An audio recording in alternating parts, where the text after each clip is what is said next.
श्रमण भगवान महावीर स्वामी के चरणों में कोटि कोटि वंदन। जन जन की आस्था के केंद्र 1008 आचार्य प्रवर श्री विजयराज जी महाराज के चरणों में कोटि कोटि नमन। संयमशील चरित्र आत्माओं के चरणों में कोटि कोटि वंदन। प्राज्ञ जागरण मंगलम क्लास 2 में आप सबको सादर जय जिनेन्द्र। ज्ञान सीखने का पाठ। जो जन श्रद्धा भाव से करे सूत्र का ज्ञान, ज्ञानावरणीय कर्म टले प्राप्त करे सद ज्ञान। तेरा ज्ञान अनंत है मुझे ज्ञान के प्यार, केवल ज्ञानी मैं बनूं यही है अंतिम मार्ग। केवल दर्शी मैं बनूं यही है अंतिम मार्ग। इन्हीं शुभ भावों के साथ गुरु भगवंतों से, गुरुजनों से जो भी मैंने जाना है, सीखा है, समझा, वही आप सबके सामने रखने का प्रयास कर रही हूँ। आज हमारे प्रतिक्रमण में बड़ी संलेखना है, तो अगर किसी को लर्न है और एक बार उच्चारण करना चाहें तो करें, नहीं तो फिर मैं करती हूँ। बड़ी संलेखना।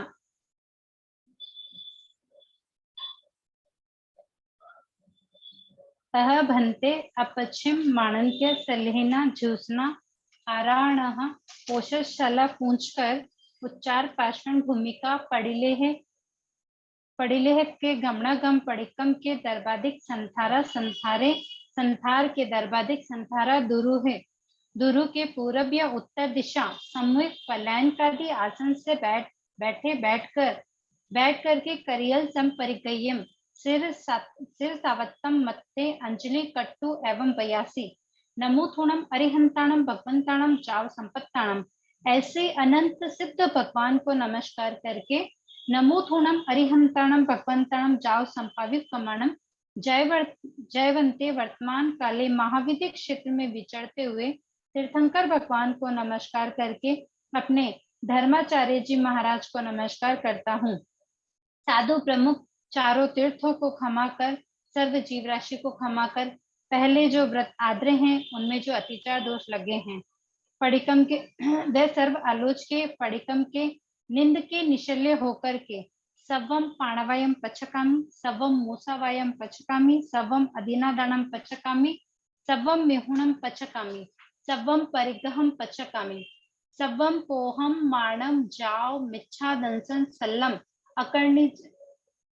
अकर्णिजम जोगम पचकामी, जाव जीवाय तिविहम तिविहेणम न करेमी न कार्वेमी, करंतप्पी अन्नम न समनु जानामी, मनसा वैसा कैसा, ऐसे 18 पापस्थान पचक के तवम अस्नम पार्णम खाइमम साइमम चौविहम्पी आहारम पचकामी, जावत जीवाय ऐसे चारों आहार पचक के जम पीयम इमम शरीरम इंटम कंतम पीयम मणुणम मणाणम धिज्जम विससियम सन्मयम अणुमयम बहुमयम भंड करंड गस्समाणम रयन करण कभूयम माणम सियम माणम ऊहा माणम कुहा माणम पिवासा माणम बाला माणम चोरा माणम दंसन सग्गा माणम वाह्य पित्तीय कफीय संभियम संभिवाह्यम विविहा रोगायंका परिसहा उपसग्गा फसा फसंतु एवं पीयणम चरमेहिम उससाम निससेहिम वोसिरामी तिकट्टु, ऐसे शरीर को वोसरा कर कालवन अंकमाणे विहरामी, ऐसी मेरी सदना परुपना तो है, तब शुद्ध हूँ, परचना करके शुद्ध हूँ। ऐसे अपच्छिम माणन्त्य सलेना जूसना के पंचय्यारा जानिए व न सामरिय व तम जाते आलोम, यह लोग संस पाओगे, पर लोग संस पाओगे, जीविया संस पाओगे, मरना संस पाओगे, काम भोग संस पाओगे, जो में देवस्य अय्यारो कहो तस्मच्छा में दुकड़म। ये बड़ी संलेखना का पाठ था। अगर इसको पढ़ने में अगर किसी को दिक्कत हो तो प्लीज शब्द पूछ लेंगे तो अच्छा हो जाएगा, नहीं तो फिर गलत लर्न हो जाएगा। अर्थ करें इसका। अहम बनते, किसी भी अध्ययन का प्रारंभ करने का पहला शब्द है। किसी भी अध्ययन को अगर हम पढ़ने के लिए प्रारंभ करते हैं तो उसमें पहला शब्द अर्थ शब्द का प्रयोग किया जाता है। बनते यानी भगवान। अपश्चिम मानन्त्य सलेना, सबके पश्चात यानी मृत्यु के समीप होने वाली संलेखना, अर्थात जिसमें शरीर, काया, ममत आदि दुर्बल किए जाते हो, ऐसा तप विशेष। मतलब संलेखना किसको कहा गया वो बताया गया है कि भाई ये ऐसा कार्य है कि इसके बाद और कोई कार्य शेष नहीं रहता है, कि जिसके बाद कोई क्रिया नहीं, मृत्यु के नजदीक जानना, वह संलेखना है। और करते क्यों है? आत्मा से कर्मों को मुक्त करने वाली है। संलेखना क्या करती है? आत्मा से कर्मों को मुक्त करती है। आराहणाय यानी कि आराधना। पोषशाला यानी कि आराधना का स्थान, जिस जगह संलेखना की जाती है उस जगह, उस स्थान के बारे में बोल रहे हैं। उच्चार पार्श्वन भूमि, मल मूत्र त्यागने की भूमि। पढ़ी ले है प्रतिलेखन करके। गमना गमनी आने जाने की क्रिया। परिकमामी प्रतिक्रमण करता हूँ। दर्भ, डाब, दश आदि। संथारा यानी आसन। पलयंकादि पद्मासन या सुखासन से। दर्बादिक का क्या हो? दर्बादिक, दर्बादिक, हाँ, दर्बादिक का मतलब डांस और तरण, जो घास फूस जो नहीं होती है छोटी छोटी, या डांस हाँ, जो मच्छर वगैरह होते हैं वो। हाँ, अच्छा। संथारा यानी आसन, पलयंकादि यानी पद्मासन या सुखासन से। करियल दोनों हाथों को जोड़कर, संपरिकयम जोड़कर, सिर सार्थम सिर से आवर्तन करते हैं। मतलब ये तिकुतों के पाठ के बारे में बोला। मथेण अंजलि कट्टु, मथेण यानी मस्तक नमाकर, अंजलि कट्टु यानी कि हाथ जोड़कर। एवं वयासी इस प्रकार बोले। मतलब जब संलेखना लें तब जो जैसे करना है वो उसके इस पाठ के अंदर बताया गया है कि ये कब करते हैं। कि हम एक तो ये अध्ययन प्रारंभ करने का है, इसलिए इसको कहते हैं। और उसके बाद है कि ये जीवन का इसके बाद कोई क्रिया नहीं होती है, ये मतलब आखिरी क्रिया होती है, क्योंकि वो अब जब मृत्यु को नजदीक जानते हैं तभी संलेखना लेते हैं। तो उसकी आराधना करने के लिए जो मलमूत्र त्यागने की भूमि होती है उसको प्रतिलेखन करना पड़ता है, और आने जाने की जो क्रिया होती है उसका प्रतिक्रमण करना होता है। उसके बाद दर्बादिक यानी डांस टंस आदि जो आसन है, मतलब तिनके उनके के जो आसन है उनकी प्रतिलेखना करनी होती है। और आसन में पद्मासन या सुखासन से बैठकर दोनों हाथों को जोड़कर सिर से आवर्तन करते हुए मस्तक नमाकर इस प्रकार बोलना था। नमो थुणम यानी कि नमस्कार हो, अरिहंताणम अरहंतों को, भगवंताणम भगवान को, जाव संपत्ताणम जो मुक्ति पाए हुए हैं। पहला नमोतुणम अरिहंत भगवान को दिया है, जिसमें कहा है कि भाई अरिहंत भगवान को नमस्कार हो जो मुक्ति पाए हुए हैं, क्योंकि उन्होंने तो वो तो मुक्त हो ही गए ना। नमोथुणम अरहंताणम मतलब नमोथुणम अरिहंत भगवान को, संपाव्य कमाणम मोक्ष की कामना करने वाले, यानी कि जो नमोरियंता दूसरा जो है संपय कामणम, वो ये कह रहे हैं कि भाई जो मोक्ष की कामना के लिए कर रहे हैं उस काम को करने के लिए शल्यों से रहित, यानी कि शल्यों का त्याग कर रहे हैं। माया, निदान और मिथ्या दर्शन, इन तीनों शैलियों का त्याग कर रहे हैं। सब प्राणावायाम सब प्रकार के प्राणातिपात, यानी कि वापस स्थूल अनुव्रत की तरफ है। सब प्रकार के प्राणातिपात, मुसावायाम सभी प्रकार के मृषावाद, पक्षकामी प्रत्याख्यान करते हैं, यानी कि प्राणातिपात और मृषावाद यानी कि सब प्रकार की हिंसा और सब प्रकार के झूठ का पक्षपान करते हैं। सब अधीना दानव सभी प्रकार का अदतादन, सब मेहुणम सब प्रकार के मैथुन का, सब परिग्रह सभी प्रकार के परिग्रह, यानी कि प्राणातिपात, मृषावा, तदान, मैथुन, परिग्रह, इन पांचों का सर्वथा प्रकार से त्याग करते हैं। सब कोहम सभी प्रकार का क्रोध, माणम मान, जाव, मिच्छा दंसन, सल्लम यावत मिथ्या दर्शन, शल्य मतलब पर्यंत 18 पाकिस्तान जो है उन 18 ही पाकिस्तानों को छोड़ते हैं। तवम अकर्णिजम जोगम सभी प्रकार के न करने योग्य कार्य है, क्योंकि जब संलेखना कर लेंगे तो बाकी कार्यों से सांसारिक कार्यों से कोई मतलब ही नहीं रहेगा वहां पे। पश्चकामी त्याग करता हूँ। जावत जीवाय जीवन भर के लिए। तिविहम तिविहेणम 3 करण और 3 योग से। 3 करण है करू नहीं, कराऊ नहीं, अनुमोदू नहीं, और 3 योग है मन वचन काया। यानी कि ये संलेखना जो कर रहे हैं उसके बाद होता है कि न तो करूंगी, न कराऊंगा, न अनुमोदू, और किससे कि मन वचन काया से। तिविहम तिविहेणम 3 करण और 3 योग से। न करेमी न करूं, न कार्वेमी न औरों से करवाऊं, करंतप्य अन्नम दूसरे को करते हुए को भला भी नहीं जानना, मैं समणु जानामी भला नहीं समझू, मनसा मन से, वैसा वचन से, काया काया से। पश्चक के त्याग करके, सवम सभी प्रकार के, अस्नम पार्णम खाइमम छाइमम यानी कि अन्न, जल, मेवा, मुखवास, इन सब का, चौबिहार आहारम पचकामी 4 आहारों का त्याग करता हूँ। जावे जीवाय जीवन पर्यंत, क्योंकि संलेखना है और आखिरी मृत्यु के नजदीक देख के संलेखना कर रहे हैं, तो अब जीवन पर्यंत के लिए ही है वो। तो जीवन पर्यंत के लिए 18 पापस्थान का, 4 आहारों का, और 12 व्रत में से 5-6 व्रत, उन सब का त्याग करता हूँ। जम पियम जो मुझे प्रिय है, जो प्रिय है, अपने को क्या चीज प्रिय होती है उसके बारे में है कि जम पियम जो प्रिय है, इमम शरीरम यह है मेरा शरीर, सबसे ज्यादा शरीर प्रिय होता है, इसलिए अब उसके बारे में ही है। जम पियम इमम शरीरम जो शरीर मुझे प्रिय है, इंठम इष्ट है, कंतम कांति युक्त है, मतलब मुझे बहुत प्यारा है, बहुत सुंदर है मेरा शरीर। प्रिय यानी प्यारा। मणुणम मनोज्ञ है, मेरे मन को हरने वाला है। मणाणम अत्यंत मनोहर है, यानी कि बहुत ज्यादा मुझे भाता है मेरा शरीर। दिज्जम धैर्यशाली। विशासियम विश्वास करने योग्य। सन्मयम मानने योग्य। अनुमयम अनुमोदनीय योग्य। बहुमयम बहुत मानने योग्य।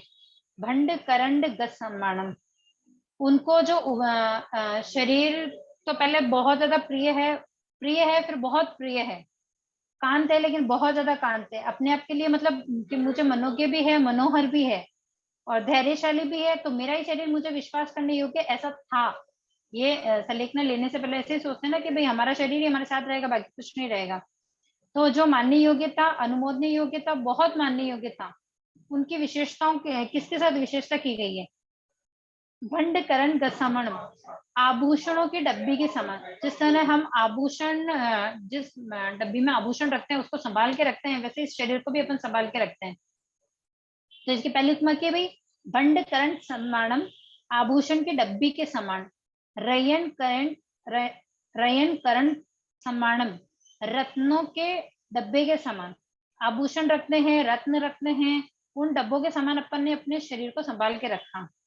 माणम सीयम क्यों संभाल के रखा कि न उसको शीत लगे, माणम ऊहा न गर्मी लगे, क्योंकि जब हमें सर्दी लगती है तो हम कितने जतन करते हैं, क्योंकि आत्मा को तो लगती नहीं है ना, शरीर को लगती है, इसीलिए सारे जतन शरीर के लिए ही करते हैं। तो माणम सीयम न शीत लगे, माणम ऊहा न गर्मी लगे, माणम पुहा न भूख लगे, माणम पिवासा न प्यास लगे। मतलब ठंडी, गर्मी, भूख, प्यास, इन सब का हम शरीर के लिए, ये सब हम शरीर के लिए करते हैं। मारणम वाला न सर्प काटे, मारणम चोरा न चोरों का भय हो, मारणम दंसा न डांस से पीड़ित हो, डांस से जो मच्छर वगैरह होते हैं उनसे पीड़ित हो, मारणम मसगा न मच्छर आदि दुख देवे, मतलब उनसे पीड़ित न हो और दुख न देवे। मारणम वाह्य न व्याधि सताए, पित्तियम पित्त आदि, कफियम कफ आदि, संबियम श्लेष, सन्निवायम सन्निपात, विविहा अनेक, रोगयंका रोग आतंक, परिचय, वसगा उपसर्ग, फासा स्पर्श न करे।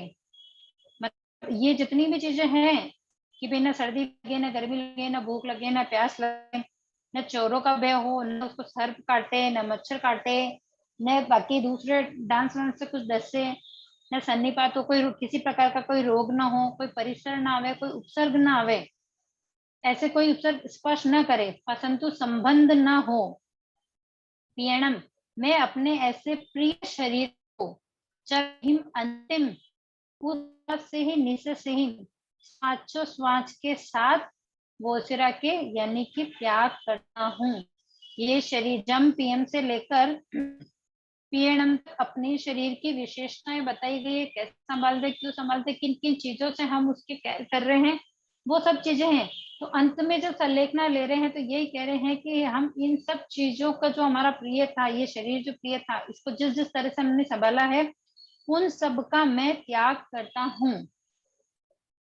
कट्टू ऐसे करके वोसेरा के ममत्व भाव को त्याग करता हूँ, मतलब ऐसे शरीर को वोसरा के ममत्व भाव से उसका त्याग करता हूँ। कालवंग अंग खमाणे, मरण की आशंका नहीं करता हुआ, आशंका नहीं है कि मैं संलेखना करूं और मरी जाऊं, आशंका के साथ काम नहीं किया है, लेकिन जीवन में लग रहा है कि भाई अब मृत्यु नजदीक है, कभी भी आ सकती है, उसके लिए संलेखना ले रहे हैं। विचरण करता हूँ, पश्चिम अंतिम मारंत्या मृत्यु के समीप संलेखना, संलेखना से जूसना कर्मों का क्षय करने का मार्ग है, संलेखना कर्मों का क्षय करने का मार्ग है। पांच अय्यारा अतिचार, जानी अव्वा न सामारी अव्वा, जो जानने योग्य है किंतु आचरण करने योग्य नहीं। तम जहां वह इस प्रकार है, ते अलोम जिसकी मैं आलोचना करता हूँ।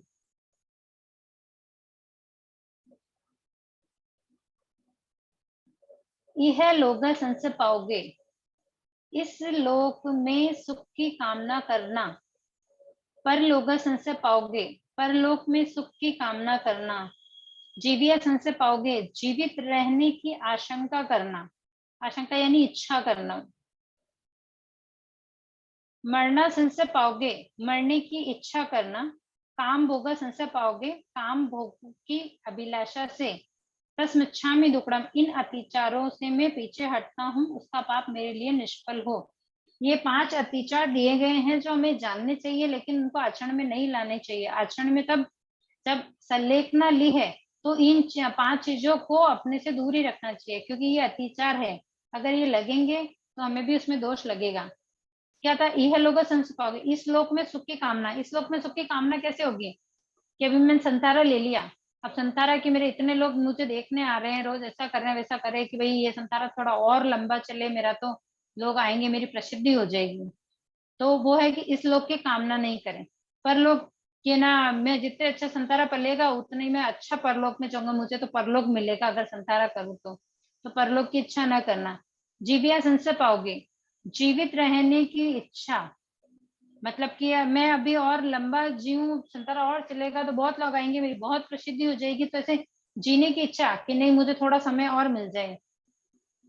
मरना संशय पाओगे, मरने की इच्छा कि अब वेदनाएं होने लगी है शरीर में, तो ऐसा लगता है कि संसारा तो हो गया, अब वेदना बहुत हो रही है कि भगवान मुझे उठा ले, अब मैं मतलब अब मुझे नहीं जीना, मुझे मैं मर जाऊं तो अच्छा है। ऐसी ऐसे विचार भी मन में न लावे। काम भोग संशय पाओगे, काम भोग की अभिलाषा करना। इन अतिचारों से मैं पीछे हटता हूँ क्योंकि इसका पाप मेरे लिए निष्फल है। ओके सर, एक बार इसका भावार्थ देख लेते हैं। जीवन अंत में की जाने वाली साधना अर्थात संलेखना आराधना की विधि यहाँ वर्णित है। मारणत्य संथारे के समय पोषकशाला का प्रतिलेखन कर, प्रमार्जन कर, दर्भ आदि का संथारा अर्थात बिछोना लगाकर उस पर चढ़कर उत्तर या पूर्व दिशा की तरफ मुंह कर कर पद्मासन आदि आसन से बैठकर 10 उंगलियों सहित दोनों हाथ जोड़कर मस्तक पर अंजलि कर अरिहंत भगवान को यावत सिद्धि स्थान प्राप्त हुए नमस्कार हो, ऐसा बोलते हुए अनंत सिद्धों को नमस्कार करके सिद्धि मार्ग पर बढ़े हुए अरिहंत भगवान को नमस्कार हो, ऐसा बोलते हुए वर्तमान में महाविद्या क्षेत्र में विचरते हुए तीर्थंकर भगवान को नमस्कार करता हूँ। वैसे ही अपने धर्माचार्य को नमस्कार करता हूँ, साधु साध्वी रूप चारों तीर्थों को खमाता हूँ, सर्व जीव राशि को खमाता हूँ। पूर्व में जो मैंने व्रत ग्रहण किए हैं, मतलब जो भी 12 व्रत लिए हैं या और भी कोई पचखांड लिए हैं, उनमें जो अतिचार दोष लगे हैं उनकी आलोचना करता हूँ, प्रतिक्रमण करके निंदा करता हूँ, निशल्य होकर के जावत जीवाय जब 3 करण 3 योग से सभी प्रकार के प्राणातिपात, मृषवा, तदान, मैथुन, परिग्रह, क्रोध, मान, माया आदि 18 पापस्थान 18 ही पापों का पूर्णतया त्याग करता हूँ। मन वचन काया से पाप करूंगा नहीं, कराऊंगा नहीं और अनुमोदूंगा नहीं। वैसे ही जीवन भर के लिए अनशन, पान आदि चारों आहारों का त्याग करता हूँ। अब तक मैंने इस शरीर का पालन किया था जो मुझे इष्ट है, कांत है, प्रिय है, मनोज्ञ है, मनोरम, अवलंबन रूप, विश्वास योग्य है, मानने योग्य है, सामान्य योग्य है, बहुमान्य है, आभूषण रत्नों में रत्न मंजूषा के समान है। इस शरीर को मैंने सर्दी, गर्मी, भूख, प्यास, सर्प, चोर, डांस, मच्छर से, वात, पित्त, कफ, संधिवात आदि रोगों से, उनके आतंक से, परिचय व उपसर्ग से इसकी रक्षा की है। ऐसे इस शरीर का मैं अंतिम श्वासोच्छ्वास तक त्याग करता हूँ, यानी कि अंतिम जो सांस आएगी तब तक त्याग करता हूँ, एवं काल की आशंका नहीं करते हुए उसमें विचरण करता हूँ कि भाई मेरा काल हो ही जाएगा, ऐसी आशंका नहीं करना है। जब तक रहेगा, जब तक सांस रहेगी, जब तक उसमें विचरण करता हूँ। ऐसी मेरी सदना परुपना तो है, स्पर्श न करूं और शुद्ध हूं, कि भाई ऐसी मेरी श्रद्धा है कि मैंने संलेखना ली है तो ऐसी श्रद्धा रख के कि भाई इसकी मैं परुपना कर पाऊं। ऐसे मारंटीय संलेखना के 5 अतिचार हैं। इहलोक के सुख की कामना करना, परलोक के सुख की कामना करना, अधिक काल तक जीने की कामना करना, शीघ्र मरण की कामना करना, काम की काम अभिलाषा करना। इन अतिचारों में से जो कोई अतिचार का सेवन किया हो तो मेरा निष्फल हो।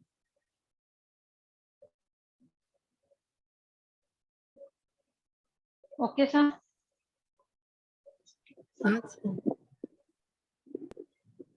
इसमें अगर कुछ लग रहा हो तो पूछ लेंगे, आएगा तो बताती हूँ। मुझे ये बताइए कि संलेखना को क्या आत्महत्या कहते हैं? हाँ, ये प्रतिक्रमण में फिर ये क्यों उसके अनुवट के बाद क्यों बोलते हैं? क्या संलेखना? बड़ी से लिखना। अनुव्रत बात क्यों बोलते हैं ऐसा? हाँ हाँ, इसमें जैसे आप अपन ने 18 पापस्थान पढ़े, 5 हाँ जिसमें हाँ 5 महाव्रत भी आते हैं, उन हाँ सब में हाँ जो भी अतिचार लगे हुए हैं, पहले अपन 12 व्रत लेते हैं ना, हाँ हाँ तो अपन ने 12 व्रत लिए।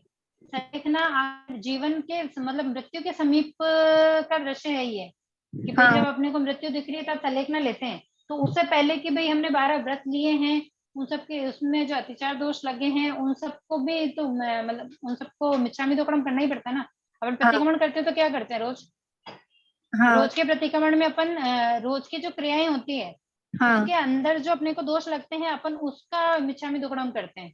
हाँ तो इस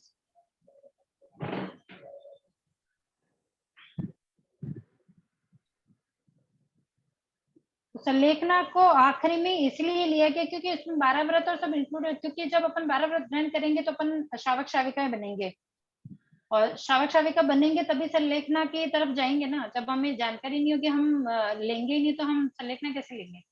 अच्छा, मुझे थोड़ा इतना ही आ रहा है, और बाकी और अच्छे से ना मैं पूछ के फिर आपको और बता दूंगी ना। हाँ, जैसे इसमें 3-4 क्वेश्चन है, जैसे ये अपने स्थूल बोलते हैं, स्थूल बोलने बराबर। के बाद ये बाद में ये जो अनुवाद करते हैं तो है तो उनका स्थूल तो हिंदी में है, अनुवाद संस्कृत में है, तो दोबारा बोलने की क्या प्रक्रिया है, क्यों बोलते हैं? अनुव्रत और स्थूल सेम है तो अपन दोबारा उसको क्यों बोलते हैं, यही क्वेश्चन आपका? हाँ ओके, एक मिनट, अणुव्रत,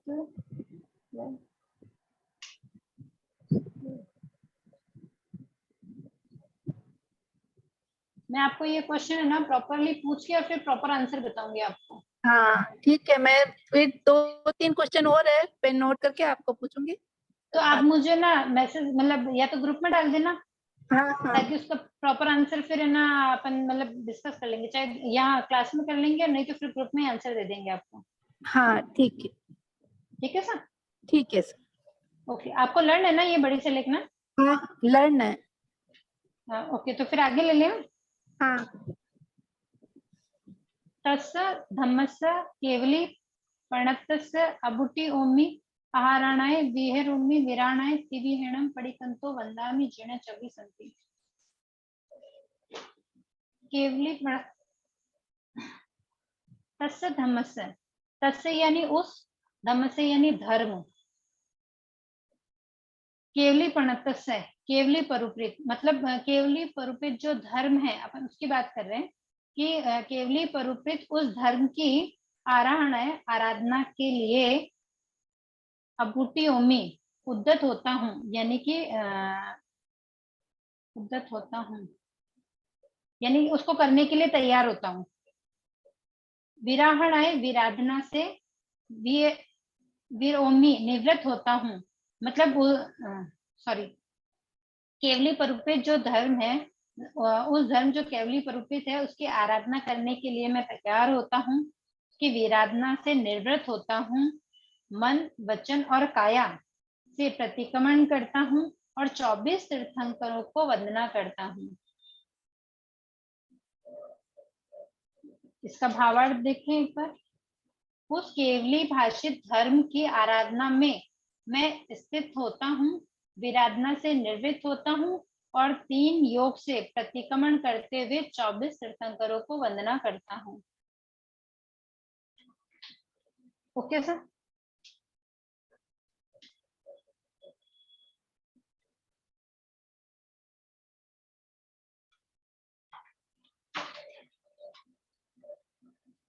ओके सर, आगे चले क्या मधु जी? जैसा आगे है फिर अपना जैन सिद्धांत वाला पार्ट। जैन सिद्धांत वाला। हाँ, तो तो उसमें ये जैन सिद्धांत की दूसरी किताब है या इसी में है? ये पीडीएफ से ही है सर। अच्छा, पीडीएफ से। हाँ, पीडीएफ से ही है। हाँ क्योंकि ये गुरु भगवंतों के द्वारा ही मतलब सब चीजें इकट्ठी करके और उसको वो बनाई गई है। अच्छा तो ये पीडीएफ से ही है, तो अपने को जो भी अभी मतलब जो इसका एग्जाम होना है वो अपने को पीडीएफ से ही पढ़ना होगा। अच्छा। ठीक है सर, तो आगे का ले लेते, पेज नंबर 38 पर चल रहे थे हम। भगवान महावीर का परिवार 23वें तीर्थंकर पारसनाथ के धर्म के अनुयायी थे। मतलब भगवान महावीर स्वामी जो थे उनका परिवार यानी कि उनके माता पिता और सब भगवान पारसनाथ के अनुगामी थे। इन साक्ष्यों में यह प्रतिद्वंदित नहीं होता था कि महावीर ने ब्राह्मण सिद्धांतों का विरोध करने के लिए जैन धर्म का प्रवर्तन किया है। मतलब ये कहीं नहीं है कि भाई जैन धर्म अगर आया है तो ब्राह्मण धर्म जो था उसका कोई विरोध कर, ऐसा कुछ नहीं है उसमें। अहिंसा और मुक्ति ये श्रमण संस्कृति का आधार स्तंभ है। महावीर ने स्वयं के द्वारा व्याख्यात अहिंसा की प्राचीन तीर्थंकरों द्वारा व्याख्यात अहिंसा के साथ एकता प्रतिपादित की थी। मतलब भगवान महावीर स्वामी का जो मुद्दा था वो अहिंसा और मुक्ति था, कि भाई जीवों की हिंसा नहीं करना और मुक्ति की तरफ आगे बढ़ना, ये उनका आधार स्तंभ था। मतलब जो श्रमण संस्कृति थी उसका आधार स्तंभ यही था। तो उन्होंने ब्राह्मण सिद्धांतों का विरोध नहीं किया था। भगवान महावीर जैन धर्म के प्रवर्तक नहीं थे किंतु उन्नायक थे। उन्होंने प्राचीन परंपराओं को आगे बढ़ाया, अपने समसामयिक विचारों की परीक्षा की और उनके आलोक में अपने अभिनव जनता को समझाया। उनका जो मत था उन्होंने जनता को समझाया। उनके विचारों की आलोचना विवेचन सूत्र ततांग में मिलता है। मतलब ये जो आलोचना पूर्वक जितनी भी बातें हैं ये सब कौन से ग्रंथ में आती है? सूत्र ततांग में आती है।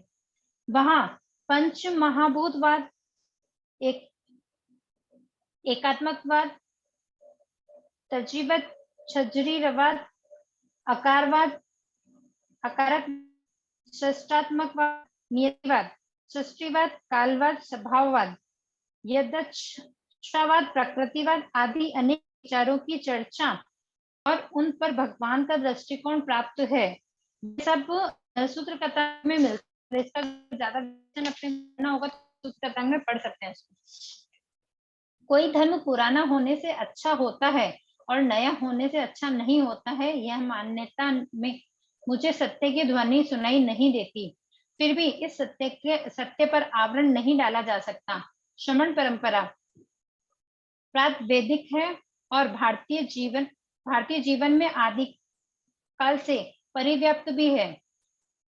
श्रमणों की अनेक धाराएं रही है। श्रमण जो थे उनकी अनेक धाराएं रही है। उनमें सबसे प्राचीन भगवान ऋषभ और सबसे अर्वाचीन भगवान बुद्ध की है। मतलब भगवान ऋषभ देव और बुद्ध की जो है वो प्राचीन धाराएं हैं। ये सब मध्यवर्ती है। वैदिक और पौराणिक दोनों साहित्य विद्याओं में भगवान ऋषभ श्रमण धर्म के प्रवर्तक के रूप में उल्लेखित हुए हैं। भगवान ऋषभ देव का धर्म विभिन्न युगों के विभिन्न नामों से अभी हो रहा है।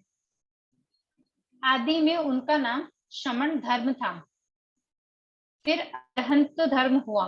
भगवान महावीर के युग में उसे निर्घंत धर्म कहा जाता है।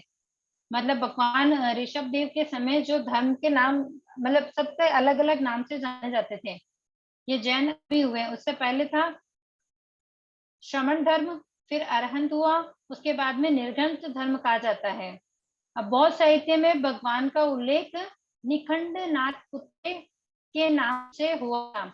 उनके निर्माण की दूसरी शताब्दी में वह जैन धर्म के नाम से प्रसिद्ध हुआ। यानी कि ये जैन धर्म का जो नाम है ये अभी मिला है, पहले से नहीं था। पहले इनको भगवान महावीर के टाइम पे उसको निर्घंत धर्म के नाम से ही जाना जाता था। भगवान महावीर ने अस्तित्व काल में श्रमणों के 40 से अधिक संप्रदाय थे। उनमें 5 बहुत प्रभावशाली थे। निर्घंत भगवान महावीर के शासन के थे, शायक बुद्ध के शासन के थे, आजीवक मखली कौशलक का शासन था उस समय का है, गैरिक तापस का शासन, परिवाचक साक्ष्य का शासन। बौद्ध साहित्य में 6 श्रमण संप्रदायों अनेक आचार्यों तथा सिद्धांतों का उल्लेख मिलता है। इसमें अक्रियावाद, इस संघ का आचार्य पूर्ण कश्यप था।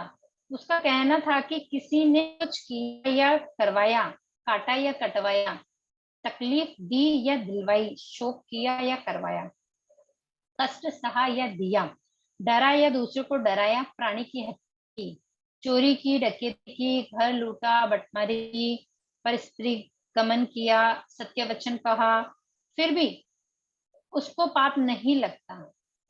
कृष्णधार के चक्र से भी अगर कोई इस संसार के प्राणी को मारकर, कृष्ण जो बहुत गहरे मारकर ढेर कर दे तो भी उसको पाप नहीं लगता। गंगा नदी उत्तर किनारे पर जाकर कोई दान दे या दिलावे, या करे या करावे तो कुछ पुण्य नहीं होता है। दान, धर्म, संयम, सत्य भाषण, इन सब से पुण्य प्राप्ति नहीं होती। इस पुण्य कश्यप के वाद को अक्रियावाद कहते हैं। ये अक्रियावाद जो था, जो पुण्य कश्यप का था, वो इन सब चीजों को नहीं मानता था। मतलब जीव होता है या दान होता है, ऐसा कुछ भी वो नहीं मानता था। नियतिवाद, इस संघ के आचार्य मखली गोशालक थे। उनका कहना था, मतलब ये आचार्यों की धारणाएं हैं जो हम पढ़ रहे हैं कि भाई पहला जो आया कि पूर्ण कश्यप था तो वो इन सबको नहीं मानता कि भाई ये करो मत करो, कोई कहीं पाप नहीं होता, कुछ पुण्य नहीं होता, किसी को भी मारो, किसी को भी कुछ भी करो। अब नियत, इस संघ के आचार्य मखली गोशालक थे। उनका कहना था कि प्राणी के अपवित्र होने में न कुछ हेतु है और न कुछ कारण है। वे बिना हेतु बिना कारण ही अपवित्र होते हैं। प्राणी की शुद्धि के लिए कोई हेतु नहीं है, कोई कारण नहीं है। मतलब जब वो पवित्र भी उसका भी कोई कारण नहीं है तो उसकी शुद्धि का भी कोई कारण नहीं होता है। बिना हेतु बिना कारण के प्राणी शुद्ध होते हैं। जब अशुद्ध भी बिना कारण से ही होंगे तो शुद्ध भी बिना कारण से ही होंगे। खुद अपनी या दूसरों की शक्ति से कुछ नहीं होता, मतलब अपनी शक्ति लगाओ या दूसरों की, उनके हिसाब से उससे कुछ फर्क नहीं पड़ता। बस वीर्य, पुरुषार्थ या पराक्रम, ये सब कुछ नहीं होता है। सब प्राणी बलहीन और निर्वीर्य है, वे नियति, भाग्य,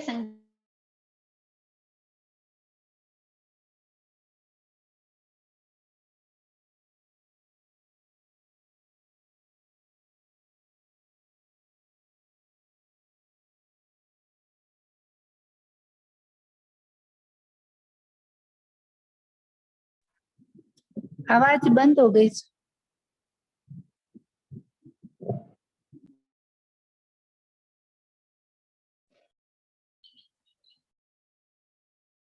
जय जिनेन्द्र साहब, अच्छा में टुकड़ा।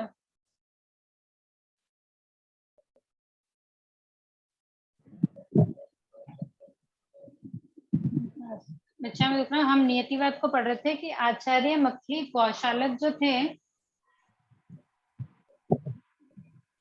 वो कहते थे कि भाई कोई भी प्राणी अपवित्र नहीं होता है, पवित्र नहीं होता है, मतलब वो सब भाग्य की संगति पर और उसके स्वभाव पर ही है, मतलब जो भाग्य करता है वही सही है, वो ऐसा मानते थे। अकलमंद और मूर्ख सबों में दुखों का नाश 80 लाख के महाकल्पों के फेर में होकर उनके बाद ही होता है। इस मखली गौशालक के मत को संसार शुद्धिवाद कहते हैं, इसी को नियतिवाद भी कहा जाता है।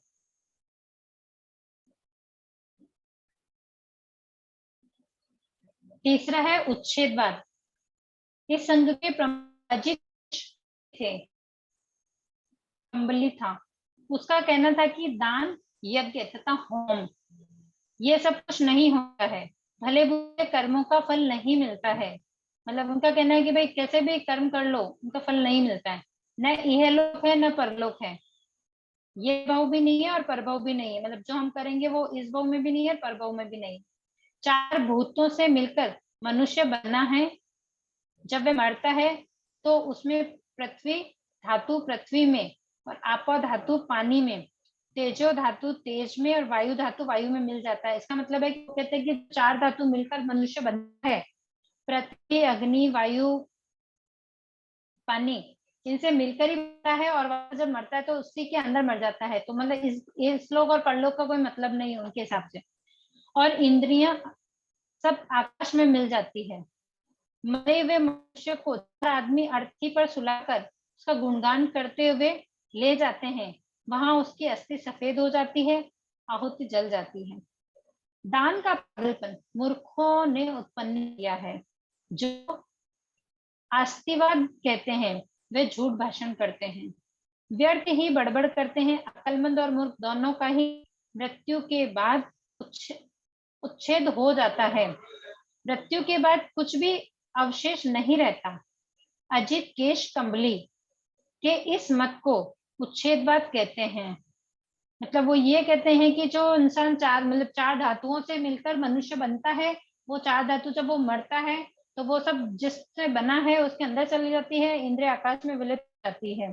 और ऐसा जो दान के बारे में जो कहा गया कि उनके हिसाब से कोई पागल मूर्ख है जिन्होंने ये उत्पन्न किया कि भाई दान देना चाहिए, दान देना अच्छा होता है, ये उन्हें पुण्य उनसे पुण्य बनते हैं। फोर्थ है अन्योदवाद। इस संघ का आचार्य पकुत कात्यायन था।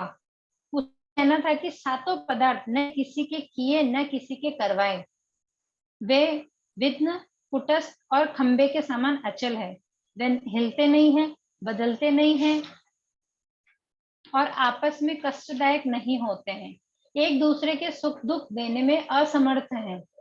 अग्नि मतलब जो सात पदार्थ हैं वो किसी को मतलब किसी को किसी सहायक नहीं है, उनका कहना है। पृथ्वी, आग, तेज, वायु, सुख दुख तथा जीव, ये सात पदार्थ हैं। इनमें मारने वाला, खाने वाला, सुनने वाला और कहने वाला, जानने वाला, जनाने वाला कोई नहीं होता है। जो तेज शस्त्रों से एक दूसरे का सिर काटता है वह खून नहीं करता, सिर्फ उसका शस्त्र इन सात पदार्थों के अवकाश यानी रिक्त स्थान पर घुसता है, उतना ही।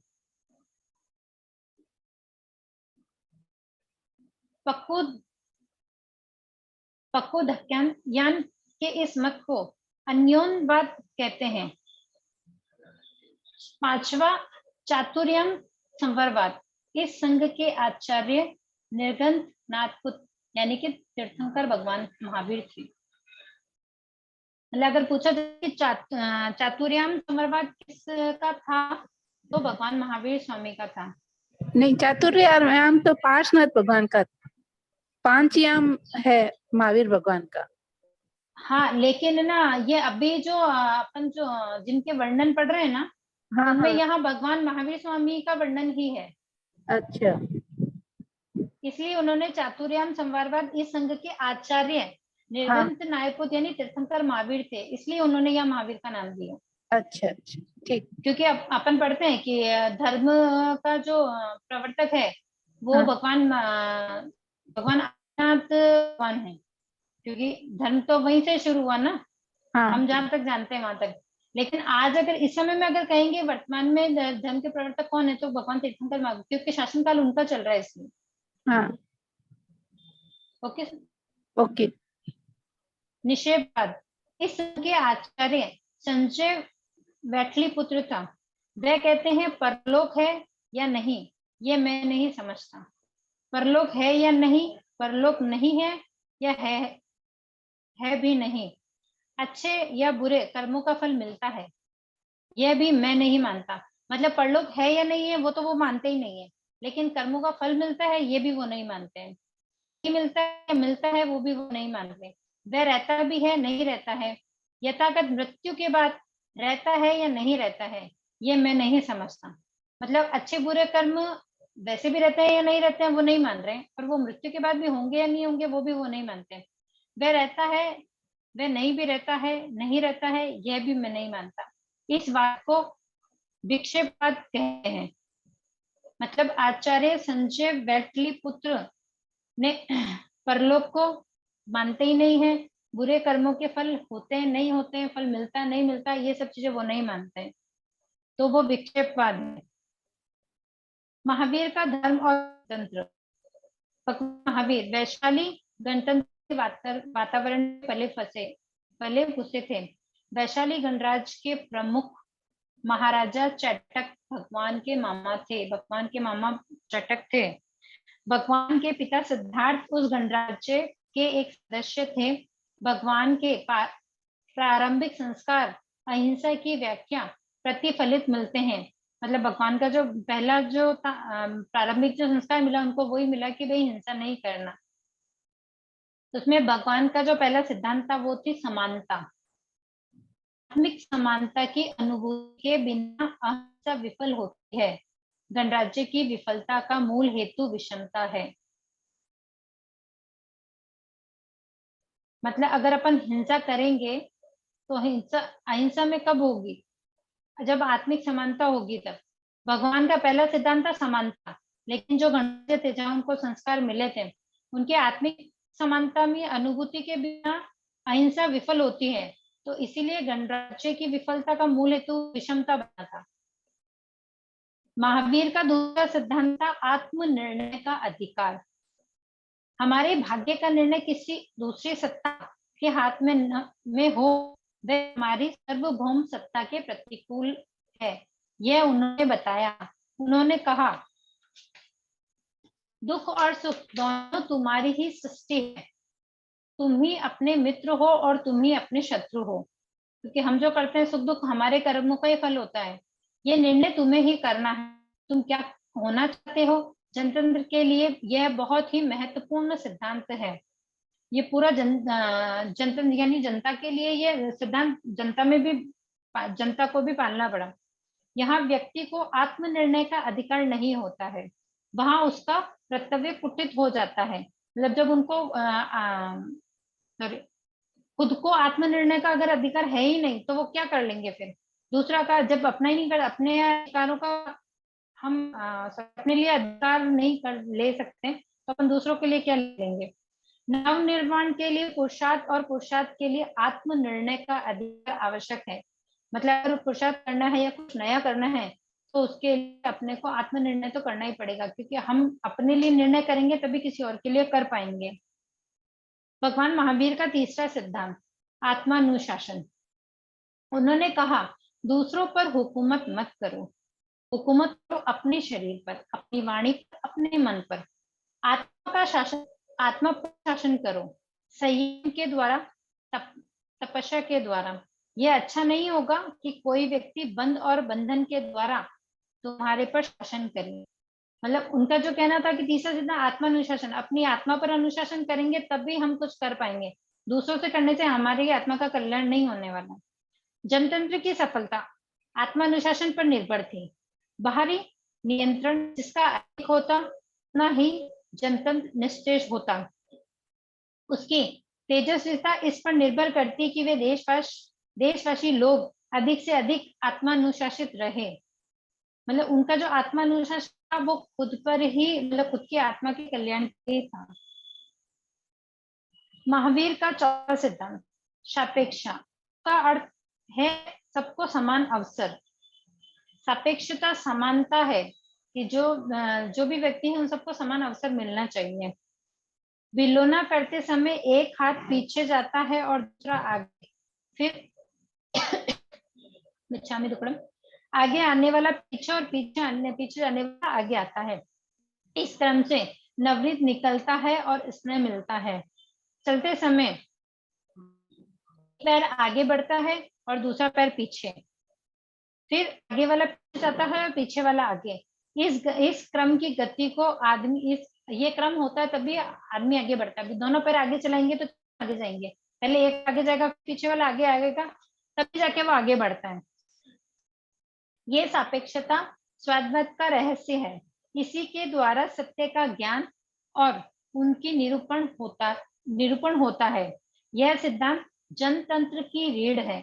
जनतंत्र के लिए जो रीढ़ बना वो सापेक्षता वाला सिद्धांत था, क्योंकि सापेक्षता मतलब समान अधिकार, समान अवसर मिलता रहे उनको।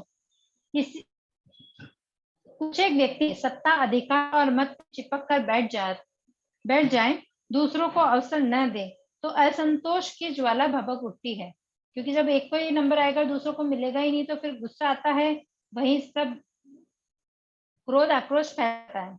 ये सापेक्ष नीति को कम करने के लिए काफी काम कर सकती है। नीतियां विभिन्न होने पर भी यदि सापेक्षा हो तो अवांछनीय अलगाम नहीं होता है। इतना ही रखें आज। हाँ इतना ही रखे आप मुझे क्वेश्चन चाहे आप ग्रुप में डाल देंगे, नहीं तो आप पर्सनली भी भेजेंगे तो कोई दिक्कत नहीं है, ताकि मैं आपके क्वेश्चन का हाँ, नहीं क्वेश्चन है ना जो है मैं लिख के ग्रुप में डाल दूंगी या आपको कर दूं, जैसे भी आपकी इच्छा हो वैसे डाल देना, ताकि हाँ। उसका ना मतलब अच्छा पूरा प्रॉपर से आपको आंसर मिल जाए। हाँ ठीक है सर, ठीक है सर। जिनवाणी के विरुद्ध कुछ भी कहा सुना हो तो मिच्छामि दुक्कडम। अहो गुरुवर कृपा करी, दीन ज्ञान के दान, भव में ना भूलेंगे आपका उपकार। हो गुरुवर आपका उपकार, है विनय जो हो गया उसको माफ करो, मेरे सारे कर्म कलुष को आप ही साफ करो। ओ गुरुवर आप ही साफ करो। जय जिनेन्द्र, सबको मिच्छामि दुक्कडम। आप सबका बहुत बहुत आभार, बहुत बहुत धन्यवाद। जय जिनेन्द्र सर, बहुत बहुत आभार।